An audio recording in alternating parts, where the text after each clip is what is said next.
నమస్తే. తెలంగాణ ప్రభుత్వానికి ఒక గట్టి షాకే తగిలిందని అయితే చెప్పుకోవచ్చు.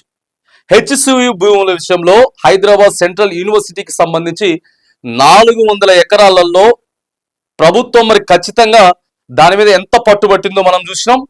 అక్కడ ఉన్నటువంటి యూనివర్సిటీ విద్యార్థులు అంతే స్థాయిలో పట్టుబట్టి ఆ భూములను మేము ఎలాగైనా కాపాడుకుంటాం, ఒక తెలంగాణ ప్రాంతానికి సంబంధించినటువంటి విద్యార్థులు మేము కాదు, రాష్ట్రం దేశవ్యాప్తంగా కూడా విద్యార్థులు ఇక్కడ ఉన్నారు, 4 ఏళ్ళు 5 ఏళ్ళు చదువుకుంటాం వెళ్ళిపోతాం, కానీ ఇక్కడ చెట్లను నరికేయడం కరెక్ట్ కాదు అని చెప్పి సో అక్కడ విద్యార్థులంతా కూడా పోరాటం చేసిండ్రు. ఇక ప్రతిపక్షాలు ఇవన్నీ పక్కగా పెడితే, ప్రతిపక్షాలు రాజకీయాలు ఇవన్నీ పక్కగా పెడితే ప్రభుత్వానికి విద్యార్థులకు జరిగినటువంటి విషయం ఏదైతే ఉందో సో అది కోర్టు దాకా పోయింది, సుప్రీం కోర్టు దాకా పోయింది. ఎందుకంటే ఓ వైపు ప్రభుత్వం లేదు ఇవి మా భూములే, లేదు వాళ్ళు యూనివర్సిటీ భూములే, ఇది కాంగ్రెస్ ప్రభుత్వం పెద్దలే ఇచ్చిర్రు, కానీ ఇప్పుడు అదే కాంగ్రెస్ ప్రభుత్వం గుంజుకునేటటువంటి ప్రయత్నం చేస్తూ ఉంది. సో అక్కడ కొన్ని జింకలు కానీ నెమళ్ళు కానీ ఇతరితర పక్షులు కానీ చనిపోతా ఉన్నాయి, రాత్రిపూట మొత్తుకుంటా ఉన్నాయి, అక్కడ సంచారం లేక చుట్టుపక్కల ఇళ్లలోకి పోతా ఉన్నాయి, ఇటుపక్క యూనివర్సిటీలు వస్తూ ఉన్నాయి.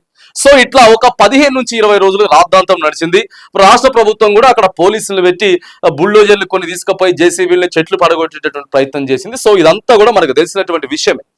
ఇది సుప్రీంకోర్టు దాకా వెళ్తే సుప్రీంకోర్టు నిన్న సీరియస్ అయినది, సిఎస్ గారి మీద సీరియస్ అయినది. ప్రభుత్వానికి అధికారులందరికీ కూడా పెద్ద సిఎస్ గారి మీద సీరియస్ అయినది. ఎట్లా చెట్లు నరికేస్తారు, ఎట్లా విధ్వంసం సృష్టిస్తారు, ప్రకృతికి ఎట్లా మీరు రివర్స్ పోతారు, అడ్డంగా ఎట్లా పోతారు, ప్రకృతి విలయతాండవం చేస్తే పరిస్థితి ఎట్లుంటుందో తెలుసా?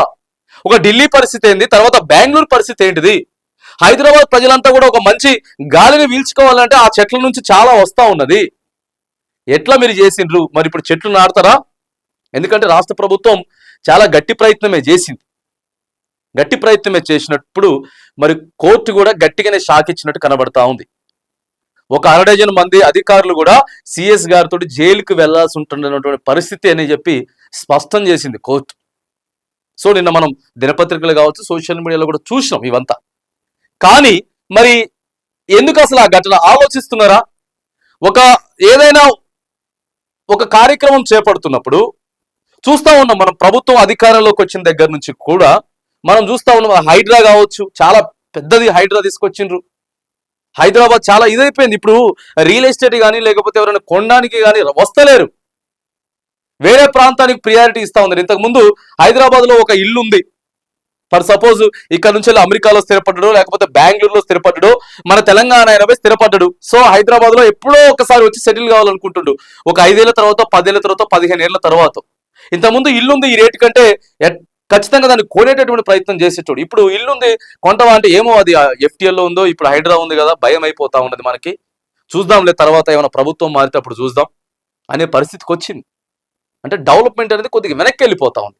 అంటే మనం ఆలోచిస్తా ఉన్నామా? ప్రతిదీ కూడా లోతుగా ఆలోచించాల్సిన పరిస్థితి ప్రస్తుతం రాష్ట్ర ప్రభుత్వానికి ఏర్పడింది. హెచ్సియు భూముల విషయం కూడా అంతే, ఆలోచించకుండా అక్కడికి వెళ్తే ఇప్పుడు చూడండి ఎక్కడ దాకా పోయింది. ఇదంతా కూడా చూస్తా ఉంది. ఒక సుప్రీంకోర్టు తీర్పు ఇచ్చింది అని అంటే అక్కడ యూనివర్సిటీ విద్యార్థులంతా కూడా దేశవ్యాప్తంగా వీడియోలు వైరల్ చేసిండ్రు.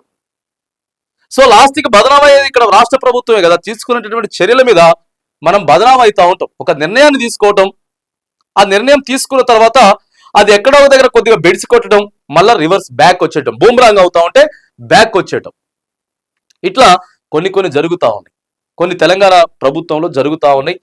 మరి ఇంత షాక్ అయితే తగిలింది ప్రభుత్వానికి ఖచ్చితంగా. హెచ్సియు విషయంలో మాత్రానికి, భూముల విషయంలో మాత్రానికి షాక్ అయితే తగిలింది. తీసుకునేటటువంటి ఏ నిర్ణయమైనా లేదా ఏ పథకమైనా సరే, ఎందుకంటే ఇంపాక్ట్ అది రాష్ట్ర ప్రభుత్వం తీసుకోవడం అంటే ఒక నిర్ణయం మామూలు విషయం కాదు. అది చాలా సోషల్ మీడియాగా స్ప్రెడ్ అయిపోతూ ఉంటుంది, దానికి మౌత్ టాక్ వెళ్ళిపోతూ ఉంటుంది, ఇట్లా అనేక రకాలుగా జరుగుతూ ఉంటాయి.